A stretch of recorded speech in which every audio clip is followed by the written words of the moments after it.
Yo! What's popping, Jimbos? Guild Wars has been getting some pretty significant updates recently, and along with that, a lot has changed in the Underworld since my initial role guides were released. This is why I'll be making an updated series of guides to make sure that the community has access to the most relevant and most recent information. These guides will be aimed at all levels of experience, and there will be something for everyone.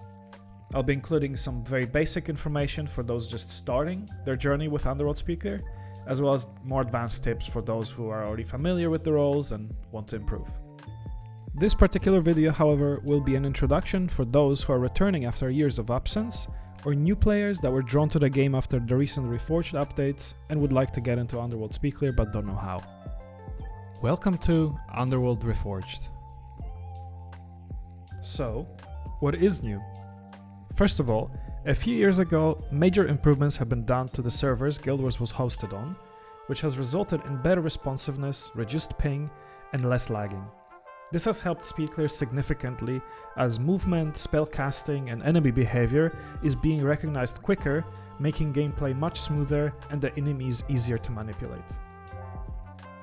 In 2019, there was a pretty significant update concerning the behavior of some enemies. As a result, glitchy terror webs no longer use lava font on cooldown, but only when the player is within its close range. You can see a clear difference in these two clips.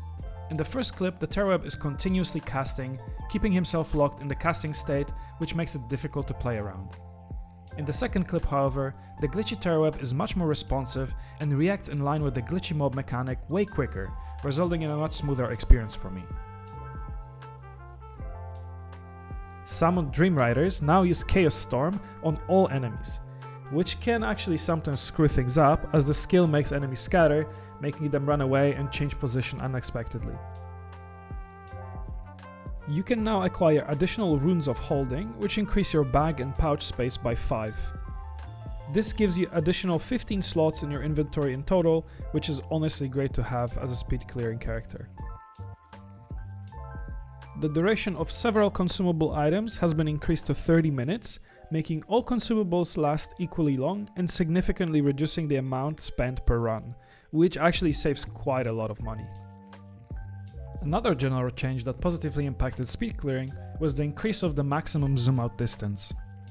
Zooming out reveals significantly more area around your character now, giving you a chance to spot enemies, see their behavior, and react to it accordingly. On top of that, there was a field of view slider added, and when extended to the maximum, it gives you this RTS style camera angle, which allows for a better situational awareness, which is actually invaluable in speed clearing. Now on to one of the most impactful changes in recent times. With the introduction of anniversary weapons, Rangers got access to a sword that uses expertise attribute as the requirement. This makes Rangers meet the requirement for the sword with ease, producing insanely high damage output compared to previous options. T1 quest became significantly easier as the skellies die much quicker, making the role safer and more consistent. For the T3, Honor became redundant as the sword deals enough damage by itself, reaching the Shadow from Cap. This allowed for quite a few tactical adjustments, but I'll talk about those another time. Similarly, Mesmers received a shield that uses fast casting as the requirement, giving them a lot more armor and therefore survivability, which they actually needed, considering they have only 60 base armor. There are also other weapons from this category, but these are the two main ones that found their use in Underworld Speed Clear and were a game changer. For the last year's anniversary event, of the profession weapon mods have been introduced. These weapon upgrades grant the wielder 5 attribute points in the given profession's primary attribute.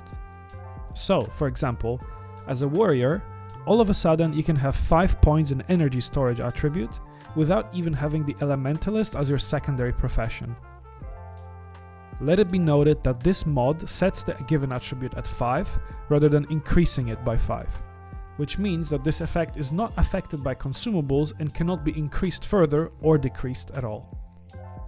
In Underworld, the following mods found their use.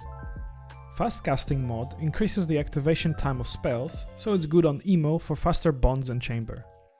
Most importantly, the soul reaping mod is used in a variety of places and can be utilized by every role in Underworld Speed Clear, as it gives 5 energy whenever a creature dies within the player's close range.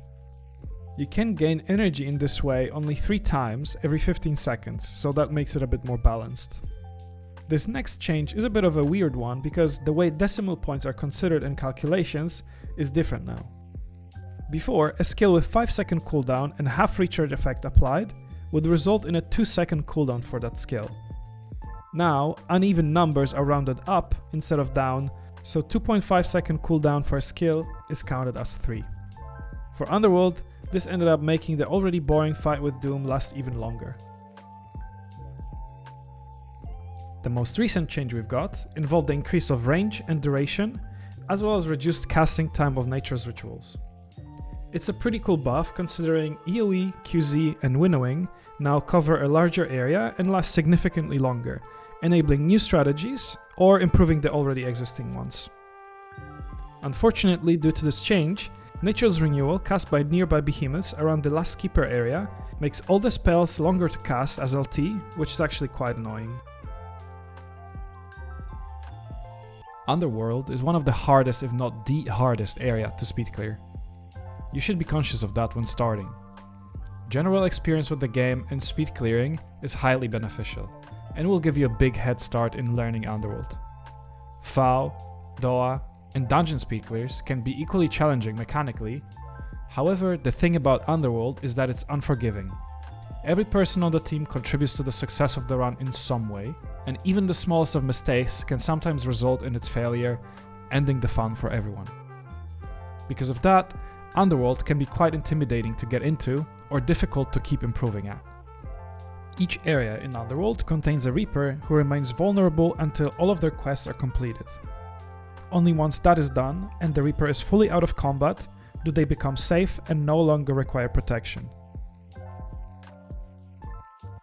Additionally, some quests spawn extra allied NPCs that must also be defended from enemy attacks. The need to safeguard both the Reaper and these allied NPCs significantly increase the difficulty of the area. If the Reaper or any of these NPCs die, the entire run fails. Because of that, Underworld can be intimidating and very discouraging for newcomers. That's why before you even start thinking about getting into Underworld and organizing your characters, getting all the equipment, think about what your motivation for it is. Is it money? Ectos, Eternal Blade, Miniature Doom, Doom's Soul Reaper, Voltaic Spear, Celestial Compass, and many more. All these are drops that you can get from Underworld. No doubt they will get you a ton of money. However, considering the cost of Pcons, cons, equipment, and other accessories you need to have every run, and the amount of fails you will go through before you even have the chance to touch the chest, let alone get one of these rare drops, far outweighs whatever money you can get for them. When you're just starting to play Underworld Speedclear, it is most certain that you will be losing money rather than earning it. If you come into Underworld with making money in mind or getting the prestigious drops, I honestly believe that this will only result in your frustration. Many people started their Underworld journey with this as their goal, but later developed a different mindset that kept them engaged, and that's why they're still playing it. The point I'm trying to make is that if making money is your only motivation to play Underworld, it is not a good one to have, and you will quickly realize why if you decide to go for it anyway. For many people, Underworld remains as the only activity they still play the game for, and it is because it's extremely fun and stimulating due to its challenging nature. If you come into this with the attitude of wanting to learn, challenge yourself, and do something a kid version of yourself would be crazy impressed by, you're most definitely going to find enjoyment in the Underworld. It might take some time before you even get close to that goal, but if you stick with it, remain motivated, and eager to learn, there are plenty of experienced players that would never hesitate to share some advice and support you in also other ways. Underworld or speed clears in general can be very intimidating and unapproachable for beginners. Like, what do I even do? Where do I start? What do I need? No worries, I got you. Let's talk about the professions that are used in Underworld and rank them on a scale of difficulty. The most optimized and by far the most popular team composition of Underworld Speedclear is called Tearaway. 8 players divide responsibilities across the whole area and complete selected quests. There are actually only 4 professions that are used to play Underworld Speedclear. Ranger, Mesmer, Ritualist, and Elementalist. The team consists of 4 tank/damage dealer hybrids called Terras that work on completing quests alone or in a duo. 3 of them are Rangers and 1 of them is a Mesmer. The remaining 4 players are part of the main team, and they collaborate on completing a series of quests together. As you have probably guessed already, the roles that collaborate with others are easier than the ones done solo. So, starting with the easiest role in Underworld Speed Clear, Ritualist. Ritualist plays the role of a support and a secondary damage dealer. It is definitely the easiest role to start with as it holds the least individual responsibility for a team's success or failure. If you are completely clueless about Underworld, but you can follow instructions and have 2 hands, you will be able to play this role in no time. You are part of the main team, which means that you'll be accompanied by 3 other players working together on achieving the same goals, which relieves some of the pressure and gives you a bit of room to make mistakes. Mesmers are arguably the strongest damage dealers in the game, so they play the roles that rely on that strength. As a spiker, you're also part of the main team. Although the team relies on your abilities to kill enemies, the pressure is honestly not that high, and with clear guidance and a bit of practice, you will be able to pull your weight fairly quickly. Now onto the medium difficulty roles. Lap Tank is a role also played by a Mesmer. As LT, you are the one that main team relies on for protection from large groups of very deadly enemies. You will be drawing aggro and setting up groups of enemies for the spiker to deal with them from a safe distance. You're also responsible for killing some enemies yourself, and that is why this role is placed in this category. It requires good knowledge and execution of basic tanking mechanics and knowledge about the area of Underworld to perform it reliably. Lap Tank, in the way that it's played, cannot exist without his bonder, the Elementalist. As Emo, you're responsible for the protection and healing of not only the tank, but the whole rest of your team and quest NPCs during the whole duration of an Underworld run. Although this is not a mechanically challenging role, it is one that bears a lot of responsibility, and that is why I consider it a medium difficulty role. The hard roles include all the Terras, as they are the ones that split from the rest of the team and perform tasks solo. These roles require extensive knowledge of the game's mechanics and the ability to execute them reliably. Some Terra roles are easier than others, but about that another time. If you are a returning player or have absolutely no experience with speed clearing or Underworld, I would highly recommend starting with a Ritualist, as it is a supporting role. Your teammates that are part of the main team will be able to guide you and carry you regardless of your performance, as you hold very little individual responsibility for the safety of the run. If you've done some speed clears before, or you're just new to Underworld in particular, Spiker is a good role to start learning the area with. Doing this role will equip you with better understanding of Underworld and its quests, and you will have the chance to observe and learn what other roles do as well, and how they all interact with each other before you start doing them yourself. If you are experienced in dungeon speed clears or other elite areas like FAO and DOA, you are already familiar with performing tasks or parts of the areas solo. This knowledge of game mechanics will definitely speed up your learning process and will allow you to start with the roles from a medium and hard difficulty from the get-go. Nonetheless, it is generally good to get familiar with the area of Underworld by getting some experience on the roles that hold less responsibility first.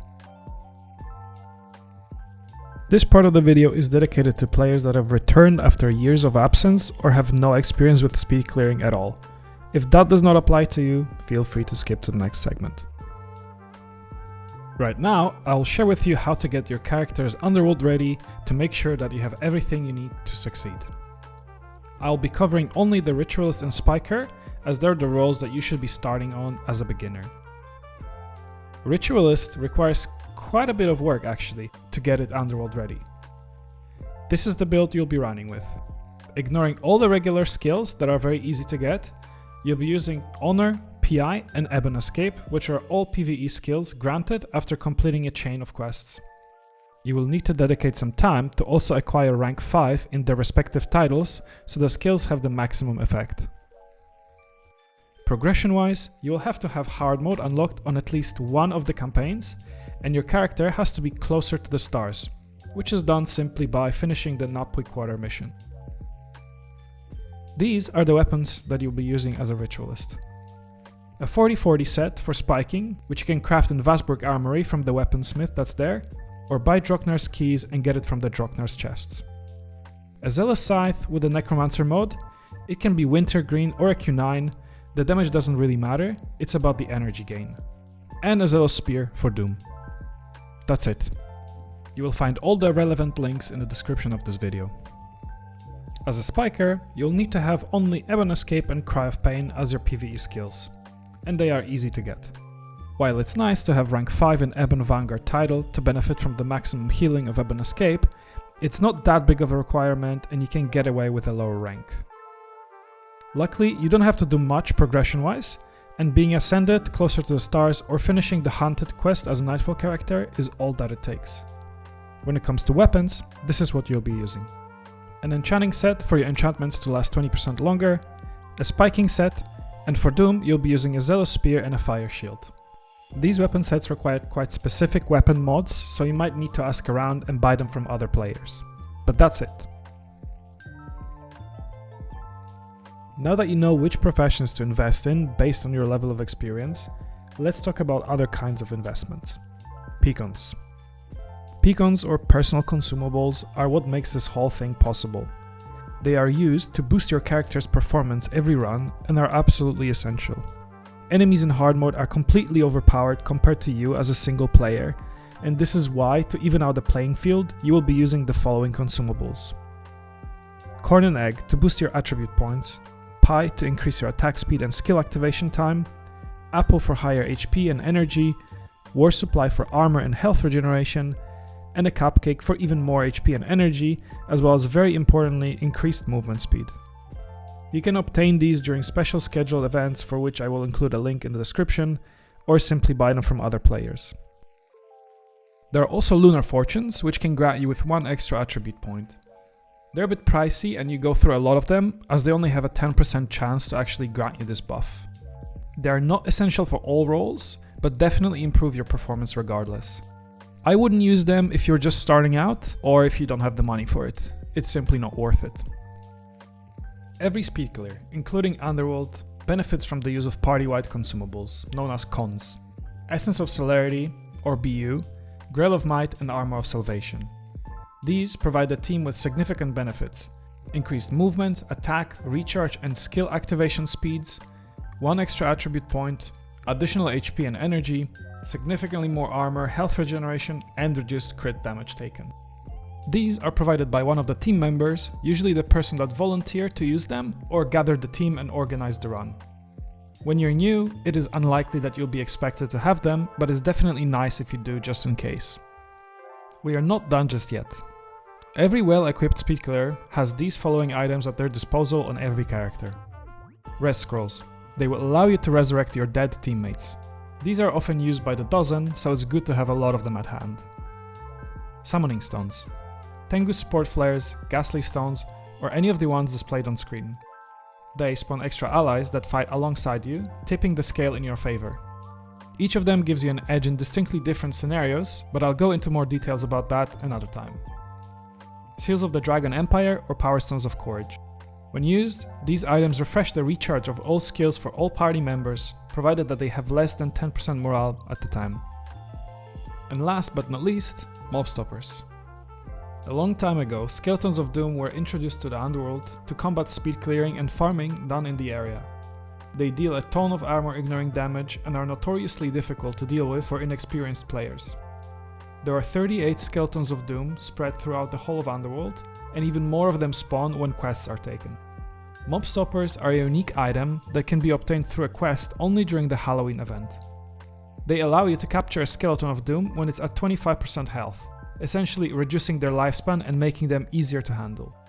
Having this item on you, regardless of the role you're playing, will not only speed up the process of killing them, but will save you a lot of health that would have otherwise been lost to their attacks. You can read more about how to acquire it and the rewards it provides by going to the relevant link located in the description of the video. So, that will be it for this video. Welcome back to those returning after years, and I hope I've been able to help you catch up. And to those starting fresh, stay tuned for future videos diving even deeper into Underworld Speed Clear and its tactics. Those videos are coming soon. See you in the next one. Thanks for watching.